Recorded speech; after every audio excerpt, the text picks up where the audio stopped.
Hey, this is Deepesh, and this is the second part of the content planning matrix where I'm going to take you through the 5W avatar. The 5W avatar is probably the central part of creating ads and creating funnels that are going to convert and work. It's such a simple document, but it brings together the core of what we're selling and why someone would be interested by breaking down the functional and the emotional. So the basic structure and the 5Ws are: what is the product? And this is like to the point, simple description, no fluff.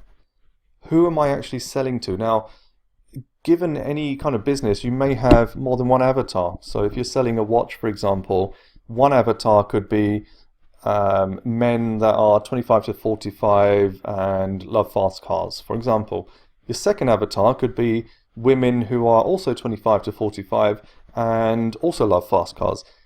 They're two different avatars that may have different emotional and functional benefits. Chances are the functional benefits will be exactly the same, but the emotional may differ. And that's really where I try to break the avatars out. For example, you may have another demographic for the same watch, but it's actually older men, 55 plus, who are retired, who have lots of income, but they see themselves as young and fun, for example. So there's different ways you can kind of break this avatar out. And what I would do is really just put the simple descriptor here. So who, men 55 plus, who have expendable income or whatever it is. So just keep these first two fields simple, and I'll show you an example shortly. Now, these two are the most important parts here, and followed by the why not. The wow is what's the thing that's actually going to appeal to me and cut through my barriers. So when people are on social media, they're not generally there to throw money at you, but many people will still buy. How do you actually cut through? It's by appealing to something which they find irresistible. And a lot of these ads that go viral and really catch the imagination of people, they become irrational in kind of liking the post and wanting to see the product as well. So here I list the benefits which cannot be measured. So something you can think, something you can emotionally feel, you can play on their ego, like how do you make them feel better or look better? It could be a state change. It could be, we're going to elevate your state, your feeling, your consciousness.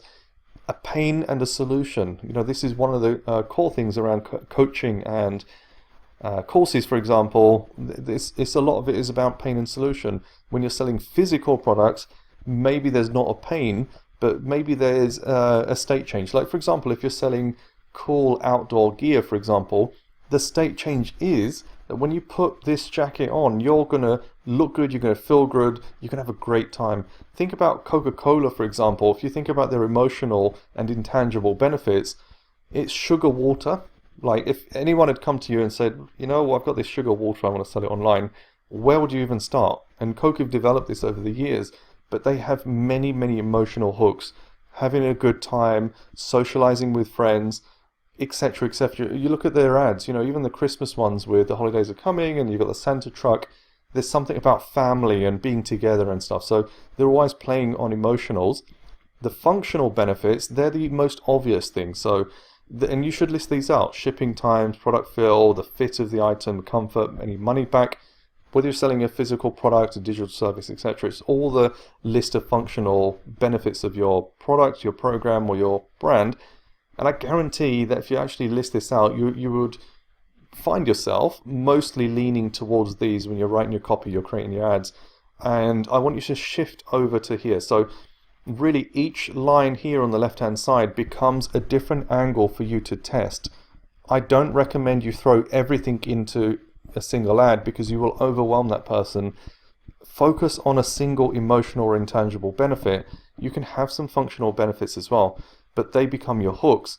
And then the why nots are so important because they are your objections and the reasons not to buy. So we can talk about why they would buy it, we can talk about how we can communicate that, but this is why they wouldn't buy it. So they don't trust you, they don't believe that your solution is right for them, etc., etc. You need to list these ones out as well because they play a big part in being able to cut through the noise in the newsfeed. Whether you do this visually, i.e. through videos, or whether you do it through copy, the same avatar will help you to actually cut through. So I'm going to go into the add copy before going into an example of the avatar.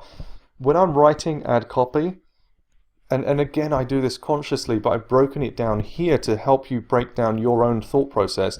There's 4 parts of the content funnel that I'm thinking of. Now, some of you may have heard of this already. It's the AIDA model, AIDA. It's been going in the marketing circles for many, many decades.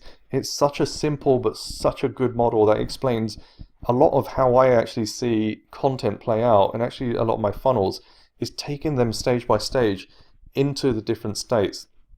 So at the top of the funnel, you've got the attention.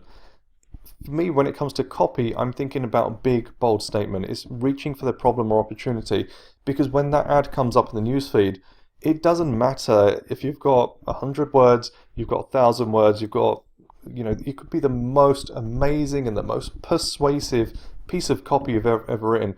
If those first 2 lines let you down, then the rest of it's irrelevant, because they're probably not going to scan down. So the first 2 lines, and I really, really push this on everyone, is get that as damn good as you can. Even to the extent that once you've written a great piece, just do some A/B testing on the top of that. How can you actually get more clicks out of this and more quality clicks into your funnel? That's a big part of that testing. Obviously, over time, you can test different parts of it, but this first part of your copy for your ad is so, so important. The next part is, how do you get their interest piqued? How do you open that kind of intrigue and get them really kind of hooked into finding out more? So this is the kind of big hook. One of the things I kind of talk about is hook, line, and sinker. So I don't know how international that term is, but in the UK, a hook is a fish hook, and the line and sinker is connected to the fish hook, and it's actually a saying. So if you've got someone hook, line, and sinker, it means you've absolutely captured them. And it's the same way here. If you've grabbed their attention in the first few lines and you've hooked them with your interest, then you create the desire and you actually work with that. So what's the improvement? What's the outcome you're creating?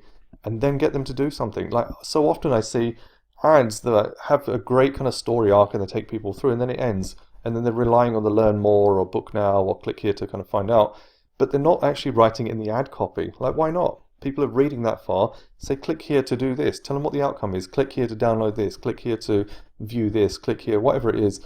Put that in the ad itself. A lot of people will put the link itself into the ad as well. That's absolutely no problem.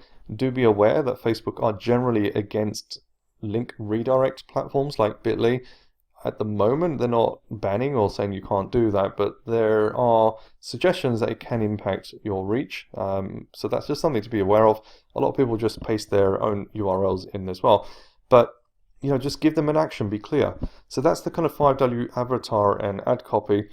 Now, these tabs here are for yourself, so you can actually write your own 5W avatar. You can just make a copy of these tabs for each avatar. Then you can put your own setup in here. So this is related to the content piece. That's more as a, if you want it. I don't know if you necessarily need this. And then you've got a template here for your ad copy. So, for example, you can say this is my cold audience. You could write who the audience is and what are the hooks and pieces that you're putting together for this. What I want to show you is the examples. So I'm going to push that into the next video to kind of talk about the examples and how I've constructed them. But really the key takeaway here is understand how I've constructed the 5W avatar and the ad copy, and then we'll go through some examples in the next video.